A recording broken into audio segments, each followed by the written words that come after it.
Well, let's get more on this. Joining me now from Seattle is Peter Chowka, a US reporter and political analyst. Welcome to you. Thanks very much for being with us. What did you make of the commuting of this sentence? First, Samantha, everything that happens in the United States now has to be seen through a hyper-partisan ideological lens. So President Trump obviously felt an urgency to commute the sentence of his friend Stone because Stone was going to do 40 months of hard time in prison. He has pre-existing medical conditions. He's not well. And there are major, major questions about the prosecution and conviction of Roger Stone, which President Trump raised in his executive order on the White House website about 8 hours ago now. What's the reaction been in the United States, not just from commentators such as yourself, but by ordinary members of the voting public? Well, I think predictably, President Trump has about 40% of the American people with him, supporting him, his so-called base. And the rest are questioning him and are probably going to support his opponent in the campaign, Joe Biden.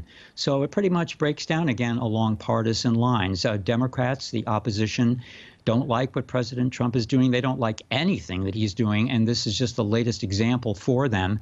And several people I've talked with, again, they break down along these partisan lines. If they're pro-Republican, they don't see a problem with it. If they are Democrats, they see a lot of problems with it. And as far as President Trump's core base goes, is there anything in your view that could actually damage him in their eyes and their intentions to vote for him in the forthcoming election in November? Well, I don't think so, because his base has held pretty much steady during the past 3 years when every kind of thing has been hurled at him. The investigation by Robert Mueller to supposedly find Russia collusion, the impeachment.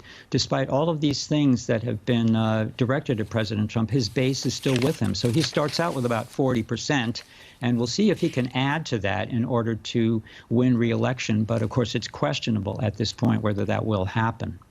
And as far as this commuting goes for Roger Stone, does it, we know that President Trump has done this before, but does it set something in motion that means that really presidents have this power and can use it at will that will alarm many people? Well, this power of commutation and pardoning has been used by every president. For example, President Clinton, before he left office, pardoned a violent domestic terrorist who had been sentenced to 58 years, and he commuted her sentence. And this, by the way, is a commutation of Roger Stone's sentence. It's not a pardon. And Stone says he is still going to challenge his conviction in an appeals court, and he hopes to be exonerated. So President Trump allowed that legal proceeding to go forward now. Okay, Peter Chowka, interesting to get your thoughts. Thanks very much for joining us.